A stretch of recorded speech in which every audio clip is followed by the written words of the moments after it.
بسم الله الرحمن الرحيم. الحمد لله رب العالمين. اللهم صل على محمد وعلى آل محمد بارك وسلم. اما بعد، میرے عزیز بزرگوں دوستوں، آپ تمام حضرات کو عید الفطر بہت بہت مبارک. اور جو بھی عبادتیں، ذکر، اذکار، نمازیں، دعائیں ہوئی ہیں، اللہ سے دعا ہے کہ اللہ تبارک تعالی محض اپنے فضل و کرم سے ہماری ان تمام دعاؤں کو جو ہمارے حق میں بہتر ہو اور ہمارے ذکر، اذکار، عبادتوں کو، نیک اعمال کو محض اپنے فضل و کرم سے قبول فرمائے، اور اس کا بہترین اجر و ثواب اللہ تعالی دنیا اور آخرت دونوں جگہ پہ ہمیں عطا فرمائے. میرے بھائیوں، بزرگوں، دوستوں، اللہ تبارک تعالی نے ہمیں مبارک مہینہ عطا فرمایا جو بڑی فضیلتوں، رحمتوں، برکتوں والا مہینہ، جس کا ایک ایک لمحہ بہت ہی قیمتی، بہت ہی فضیلت والا. اس کے اوپر جن لوگوں نے، جو اللہ کے نیک بندے، جتنا ادب احترام کے ساتھ اس مہینے کا فائدہ اٹھانا تھا، الحمدللہ اٹھایا. جو نعمتیں اللہ تعالیٰ نے عطا فرمائی اس مبارک مہینے میں، اللہ کے فضل و کرم سے انہوں نے اسے حاصل کیا. اور بہت سے بدنصیب بھی ایسے گزرے جنہوں نے اس مبارک مہینے کا بھی، اس موقع کا بھی فائدہ نہیں اٹھایا، کیونکہ بڑی بدنصیبی، بڑی بدبختی کی بات ہے. اور پھر ہم جیسے لوگ بھی تھے جو کبھی دنیا کی طرف تو کبھی دین کی طرف، کبھی نیکی حاصل کرنے میں آگے بڑھ رہے تھے، تو کبھی دنیا کے تقاضوں کو پورے کرنا جو کہ ہماری ضرورتیں تھیں، ہماری ذمہ داریاں تھیں، مجبوریاں تھیں، اس میں بھی مشغول رہے. اللہ سے یہی ہے کہ اللہ ہماری غلطیوں، کوتاہیوں کو معاف فرمائے. بے شک اللہ بڑا معاف کرنے والا ہے اور بڑا بخشنے والا ہے. اللہ ہماری غلطیوں، کوتاہیوں کو، ہماری نادانیوں کو اللہ معاف فرمائے، اور جو کچھ بھی نیک اعمال ہوئے ہیں، تھوڑے بہت اللہ کے فضل سے ہوئے تھے، اللہ اپنے فضل سے ہی اسے قبول فرمائے اور بہترین اجر و ثواب اللہ عطا فرمائے. اللہ تبارک تعالیٰ تو بہانے ڈھونڈتے رہتے ہیں، اللہ کی رحمت، اللہ کی برکتیں، اللہ کی بخشش، اللہ کی مغفرت بہانے ڈھونڈتی ہیں کہ کیسے بندہ رجوع اور اللہ اس کی طرف راغب ہو جائے، بندہ کیسے اللہ کی طرف بخشش مانگے اور اللہ اسے معاف فرما دے. اللہ بڑا نیکیوں کو قبول کرنے والا ہے، وہ بڑی قدردانی کرنے والا ہے. آپ احادیث کے اندر دیکھیں گے، قرآن کی تعلیمات کے اندر آپ دیکھیں گے کہ چھوٹے چھوٹے نیک عمل کے اوپر بھی اللہ تعالیٰ نے بڑی بڑی بخشش فرما دی. چھوٹے چھوٹے نیک عمل کے اوپر بلند درجے اللہ تعالیٰ نے عطا فرما دیے. بس اللہ کو ادا پسند آنا ہے. اللہ کے خزانے میں کوئی کمی نہیں ہے. احادیث میں آیا ہے جس کا مفہوم و خلاصہ ہے کہ بندہ کے سامنے جب آخرت میں اس کے نام اعمال کھولے جائیں گے تو ایک بندے کو لایا جائے گا جو اللہ کی نافرمانی میں زندگی گزارا، گناہوں کے اندر اس نے اپنی زندگی کو گزارا، یہاں تک جب اس کے نام اعمال کھولے جائیں گے تو زمین سے لے کے آسمان تک اس کے گناہوں کے انبار کھڑے ہو جائے گے، اور وہ انکار بھی نہیں کرے گا، کیونکہ اسے یقین سے معلوم ہے کہ یہ عمل میری ہے. اور وہ سوچ لے گا کہ اب میری تو ہلاکت ہے، اب میں بچنے والا نہیں ہوں. پھر اس کو پوچھا جائے گا کہ یہ جو نام اعمال ہے یہ تیرے ہیں کسی اور کے؟ وہ فرمائے گا کہ بے شک یہ تو میری، میں ہی بدنصیب ہوں، میں ہی گناہگار ہوں جو دنیا کے اندر رہ کر اللہ کی نافرمانی میں اپنی زندگی کو گزارا۔ افسوس ہے میری زندگی کے اوپر، میرے اعمال کے اوپر۔ اس کو حکم ہوگا کہ جا، تیری ایک نیکی بھی ہے، جا اسے تلوا لے۔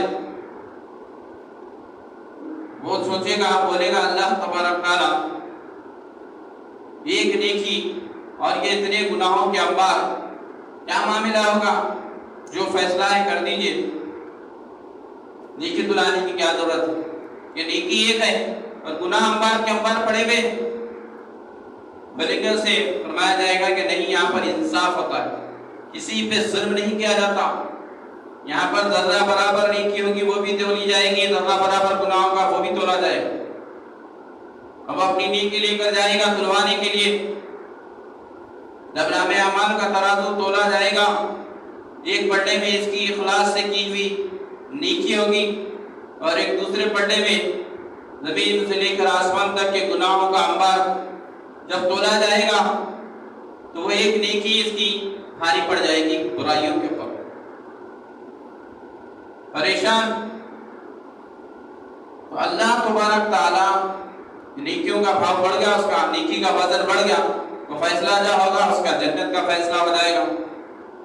تو میرے بھائی بزرگوں دوستو، اللہ صرف بہانے ڈھونڈتا ہے کہ کیسے اپنے بندوں کو معاف کر دے، کیسے اپنے بندوں کی تکلیفوں کو دور کر دے۔ تو اللہ سے یہی امید ہے کہ رمضان کا جیسا ہم کو فائدہ اٹھانا چاہیے تھا، جس طرح سے ہم کو نیکیوں کے اندر آگے بڑھنا چاہیے تھا، ویسا تو ہم سے نہیں ہو سکا، لیکن جو کچھ بھی ہوا، جو اللہ نے ہم کو توفیق دی، چھوٹی موٹی صحیح، روزے رکھنے کی صحیح، سحر افطار کرنے کی صحیح، یا صدقہ خیرات فطرہ زکوٰۃ دینے کی صحیح، یا راتوں میں تراویح پڑھنے کی، یا قرآن کی تلاوت کرنے کی، جو کچھ بھی نہیں کہ اللہ نے ہم کو دی کرنے کی توفیق، بس اللہ سے امید ہے کہ اللہ تعالیٰ ہماری اس نیکی کو قبول کر کے ہمیں معاف فرما دے۔ میرے بھائیوں، ایک مہینے کی پوری مسلسل ہمارے ریہرسل کی رہی گئی، ہمارا کو پریکٹس کرائی گئی ہے ایک مہینہ پورا۔ شیاطین جو انسانوں کو بھٹکانے والے ہیں، نفس میں آ کے، دلوں میں آ کے جو وسوسے ڈالتے ہیں، سرکش شیاطین کو تخت قائم کر دیا گیا تاکہ بندوں کو کسی طرح کی کوئی تکلیف نہ ہو نیکی کرنے کے اندر۔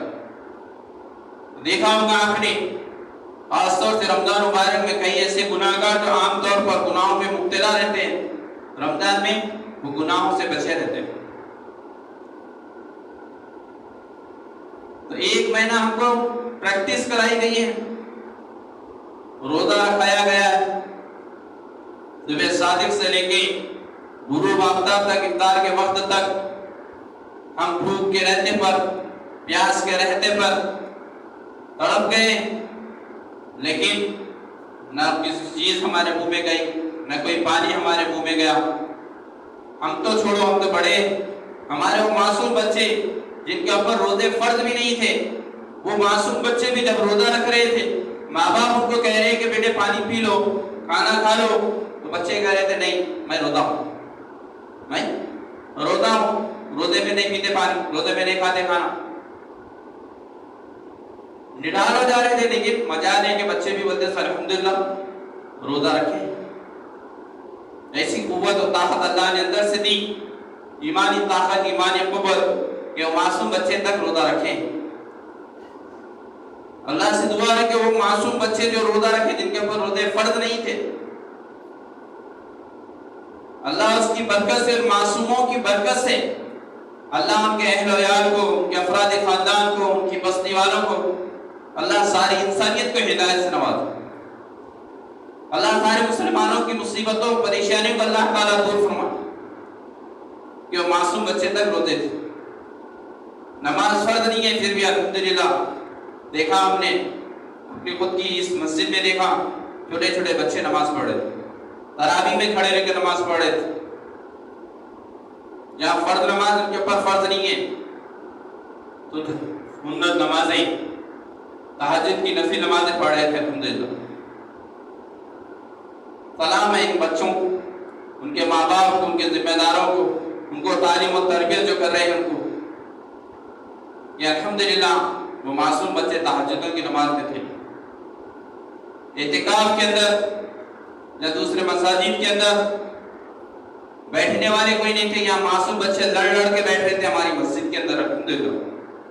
ماں باپ سے بحث کر رہے تھے، ضد کر رہے تھے کہ نہیں میں اعتکاف میں بیٹھنے والا ہوں، میں اعتکاف میں بیٹھا ہوں.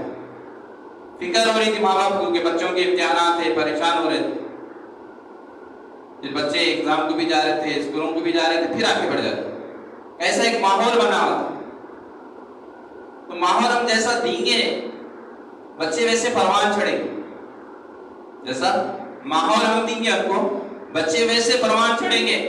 آج یہ بچے جو جن کے اوپر فرائض بھی فرض نہیں ہے، جب اتنی جستجو سے، اتنی لگن سے، اتنے دل کے اخلاص سے بچے جب عبادتوں کے اندر آگے بڑھ رہے ہیں تو انشاءاللہ یہ ان کا آگے بڑھ کر یہ دین کے شہدائی بنیں گے، دین پہ چلنے والے بنیں گے، لوگوں کو دین کے اندر لانے والے بنیں گے انشاءاللہ. سلام ہے بچوں کو اور ان کے ماں باپ کو، ان کے ذمہ داروں کو.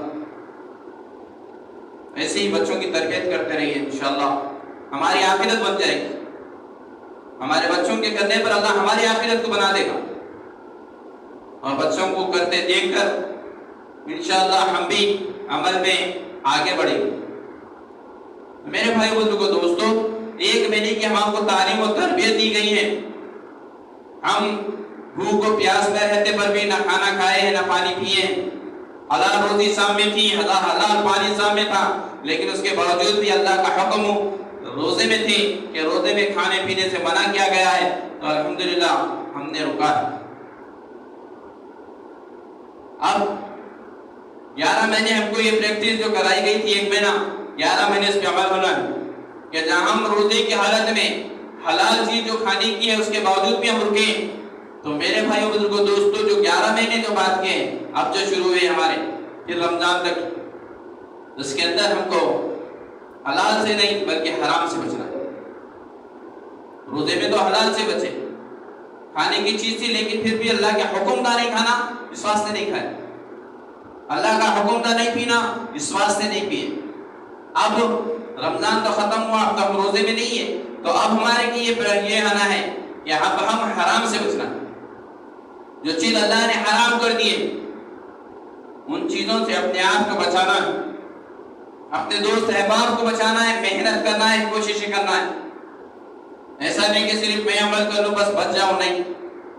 ہم جو کلمہ پڑھے ہیں لا الہ الا اللہ محمد رسول اللہ صلی اللہ علیہ وسلم، نہیں کوئی معبود سوائے اللہ کی، محمد مصطفیٰ صلی اللہ علیہ وسلم اللہ کے رسول ہے. ہماری یہ ذمہ داری ہے کہ خود نیک عمل کرنا ہے اور دوسروں کو نیکی کی طرف راغب کرنا ہے، تلقین کرتے رہنا ہے. خود برائی سے بچنا ہے، گناہوں سے بچنا ہے، اور دوسروں کو برائی سے بچنے کی کوشش اور محنت کرنا. یہ ذمہ داری ہے ہماری. اللہ کے نبی صلی اللہ علیہ وسلم کے امتی ہونے کے ناطے ہماری یہ ذمہ داری ہے کہ ہم نیک عمل کریں اور دوسروں کو تلقین کریں، برائی سے بچیں، دوسروں کو بچانے کی فکر و کوشش ہو. بنی اسرائیل کا واقعہ آپ نے کئی مرتبہ سنا. ایک علاقے میں اللہ تبارک تعالیٰ نے فرشتوں کو حکم دیا کہ جاؤ فلانی بستی کے اوپر عذاب نازل فرما دو. فرشتے دوڑے دوڑے آئے، عذاب نازل کرنے جا رہے، دیکھے وہاں پہ ایک اللہ کا بندہ ہے، عبادت میں لگا ہوا ہے کہ پلک جھپکنے تک کی بھی وہ اللہ کی نافرمانی نہیں کر رہا. وہ فوراً اللہ کی طرف لپکے اور اللہ سے جا کے عرض کرے کہ باری تعالیٰ، آپ نے جس بستی کے اوپر عذاب کا معاملہ کیا ہے، فیصلہ کیا ہے، اس بستی میں ایک آپ کا ایسا بندہ بھی ہے جو آپ کی عبادت میں لگا ہوا ہے، آپ کی فرما برداری میں لگا ہوا ہے کہ ایک پلک جھپکنے تک کی بھی وہ نافرمانی نہیں کر رہا. اللہ تعالیٰ کی طرف سے فرمان ہوا کہ جو عذاب نازل کرنا ہے اسی کے طرف سے کرو، شروعات اس شخص سے ہی کرو جو عبادت میں لگا ہوا ہے. فرشتے پریشان ہو جائے، اے اللہ وہ تو نیک بندہ ہے. پاپا نے کہا وہ نیک بندہ ہے لیکن انہیں اپنی بھی اسلام میں، وہ اپنی فکر کے اندر ہے، اس کے سامنے اللہ کی نافرمانی ہو رہی ہے، اس کے سامنے میرے حکموں کو توڑا جا رہا ہے، اور وہ لگا ہے اپنی عبادت کے اندر، اپنی فکر کے اندر. اگر وہ کوشش کرتا، محنت کرتا اور لوگوں کو رکاتا تو شاید لوگ رک جاتے. تو میرے بھائی بزرگوں دوستو، ہم کو جو معاملہ ہے، ہم اپنے عمل کے تحت محدود نہیں ہونا ہے بلکہ لوگوں کو اس کی دعوت دیتے رہنا. 11 مہینے پورا یہاں پہ جو 1 مہینہ ہم عبادتوں میں تھے، 1 مہینہ جو ہماری پریکٹس کرائی گئی تھی، یہ 11 مہینے میدان میں ہم کو جو پریکٹس ہوئی ہے اس کو دیکھنا ہے کیا کریں، کتنے ہم پختہ بنے ہیں۔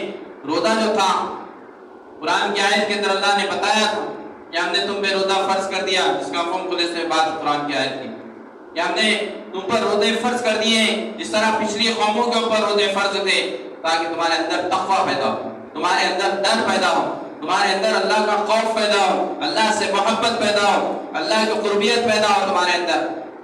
روزہ اس لیے فرض کیا گیا تھا، روزہ نہیں تھا تمہارے کو کھانے پینے سے روکنا، اللہ کا مقصد تھا۔ مقصد یہ تھا کہ تمہارے اندر ڈر اور خوف پیدا ہو، تمہارے اندر اللہ کی محبت پیدا ہو، اس کے لیے روزہ تمہارے اوپر فرض کیا گیا تھا، اور مکمل 1 مہینے تک روزہ فرض کیا گیا تھا۔ تو اب 11 مہینے ہمارا جو 1 مہینے کی پریکٹس ہوئی تھی، وہ میدان میں آ کے ہم کو بتانا ہے کہ ہم کتنے فالوور، ہم کتنے پختے بنے ہیں، اس کے اندر کتنا ہمارے اندر اللہ کا ڈر پیدا ہوا ہے، کتنا ہمارے اندر اللہ کی محبت پیدا ہوئی، کتنا ہمارے اندر قرآن سے محبت ہے، دین سے محبت ہے، اسلام سے محبت ہے، سنتوں سے محبت ہے۔ اب ہمارے کو 11 مہینے چلنا ہے، اس کے پوری زندگی چلنا ہے، مہینے سال میں 1 مہینہ پھر ہماری پریکٹس اللہ تعالیٰ کراتے رہتے ہیں، سال کو سال ہمارے کو ٹریننگ دی جاتی ہے، اور زندگی اسی کے اوپر پوری ہمارے کو گزارتے رہنا۔ اعمال کے اندر جیسا جڑے ہوئے تھے، ایسے ہی عمل کے اندر جڑے ہوئے رہنا، ہماری نمازیں نہ چھوٹے، ہمارا ذکر اذکار نہ چھوٹے، قرآن کی تلاوت نہ چھوٹے۔ جس طرح ہم لوگوں کی مدد کر رہے تھے، الحمدللہ ثم الحمدللہ، اللہ قبول فرمائے، سحری میں، افطار میں، دوسری چیزوں کے ذریعے سے لوگوں کی جیسا ہیلپ کر رہے تھے، مدد کر رہے تھے، ایسی ہی ہمارے کو پوری زندگی بھر ایسی کرتے رہے۔ خود نہیں کھا کے کھلانا ہے، خود نہیں پی کے پلانا ہے، خود بھوکے پیاسے رہنا ہے۔ تعلیمات یہی ہے اسلام کی۔ آپ بزرگان دین اور اللہ کی تعلیمات کو اٹھا کر دیکھیں گے کہ خود بھوکے رہتے تھے، لوگوں کو کھلا دیتے تھے، خود پیاسے رہتے تھے، دوسروں کو پلا دیتے تھے پانی۔ جنگ کا موقع کا واقعہ آپ کو یاد ہے، بارہا آپ نے سنا ہے۔ ایک مرتبہ جنگ ہوئی تو ایک ساتھی صحابی اپنے بھائی کی تلاش میں نکلے کہ شاید وہ اگر اس کے اندر کوئی زندگی باقی ہو تو میں اس کو پانی پلا دوں، اور پانی کا مشکلہ لے کر جنگ کے میدان میں آئے، تلاش کرے بھائی کو، شہیدوں میں تلاش کرے، نہیں ملے تو زخمیوں میں تلاش کرے تو دیکھے تڑپ رہے ہیں، آخری وقت ہے کہ ختم ہونے کے در پہ پڑے ہوئے اور پانی کے لیے اور ترس رہے ہیں، پانی پانی کہہ رہے۔ جب بھائی جا کے ان سے پوچھے کہ پانی ہو، بولے کہ ہاں پانی پلا دو، اشارے سے بولے، بولنے بھی نہیں آ۔ اور جب پانی لے کر اپنے بھائی کو پلانے گئے تو بازو سے اور ایک صحابی جو زخمی تھے، شہید ہو رہے ہیں کہ قریب تھے، وہ بھی پانی کے لیے ترس رہے۔ تو انہوں نے جو زخمی تھے ساتھی، انہوں نے کہا کہ پہلے ان کو پلاؤ پانی۔ وہ جب ان کے پاس گئے پانی پلانے کے لیے، قریب میں اور ایک ویسے ہی زخمی پڑے ہوئے تھے، پانی کے لیے ترس رہے تھے، تو انہوں نے خود نہیں پیا، بولا کہ پہلے ان کو پلا دو پانی۔ وہ جا کر ان کو جب پانی پلانے گئے تو ان کے پہنچنے تک ان کو شہید ہو چکے تھے، پیاس سے شہید ہو چکے تھے۔ پلٹ کے دوسرے صحابی کے پاس آئے، وہ بھی شہید ہو چکے تھے۔ جب تیسرے اپنے بھائی کے پاس آئے تو وہ بھی جان ختم ہو گئی تھی، وہ بھی شہید ہو گئے۔ ایسے ہمارے اسلاف تھے، ہمارے بڑے ایسے تھے کہ خود پیاس سے شہید ہو گئے، لیکن دوسرے سے پہلے پانی پینے کو گوارا نہیں کیا۔ موت کی شدت میں، تڑپ میں، شہادت کے وقت میں، جنگ کی حالت میں، پیاس کی شدت میں کیا انسان کا معاملہ ہوتا ہے، اور وہاں پر دنیا سے ختم ہو رہی زندگی، چھوٹی سی زندگی، تھوڑی سی ٹمٹماتی زندگی باقی ہے، تو اس کے اندر بھی یہی ہے کہ میں نہیں، میرا بھائی پی لے۔ قربانی کا جذبہ ایسا ہمارے اسلاف کے اندر، صحابہ کے اندر، بزرگان دین اور اللہ کے اندر ایسا قربانی کا جذبہ ہے۔ وہ قربانی کے جذبے ہمارے اندر آنا ہے، ویسے قربانی کے جذبے ہمارے اندر آنا ہے، تو اس کے لیے ہمارے کو محنت اور کوشش کرتے رہنا، دین کی فکر اور محنت میں لگے رہنا ہے، دعوتیں دینا ہے، دین کی دعوت، اسلام کی دعوت، نماز کی دعوت، قرآن و حدیث کی دعوت دیتے رہنا، لوگ سمجھانا ہے اور بلانا ہے۔ مسجدیں جس طرح رمضان مبارک میں آباد تھی، ہر ٹائم میں ویسے ہی آباد رہنا ہے۔ صرف رمضان کی حد تک ہم مسلمان نہیں ہیں، رمضان کی حد تک صرف ہم ایمان والے نہیں ہیں، بلکہ زندگی بھر ایمان والے ہیں۔ دنیا میں آئے ہیں تو دنیا سے جب جائیں گے تو ایمان کے ساتھ ہمارا خاتمہ ہونا ہے۔ تو ایسے ہی جس طرح مسجد رمضان میں 5 وقت میں بھری بھری تھی، ویسے ہی پوری زندگی نماز مسجدیں بھری بھری نہ ڈالیں.